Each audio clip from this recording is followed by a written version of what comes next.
pati kom nan sou.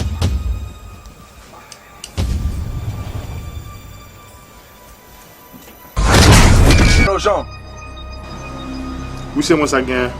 Baissez fwa ou.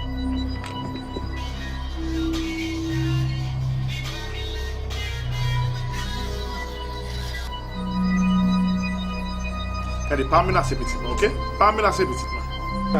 Ka pala avon lò fin. Apon de. Alors, M. Jean.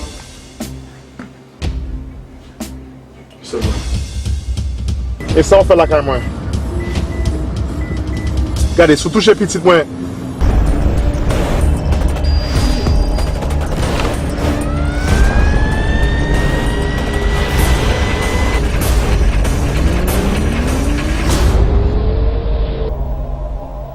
Monsieur Daliban.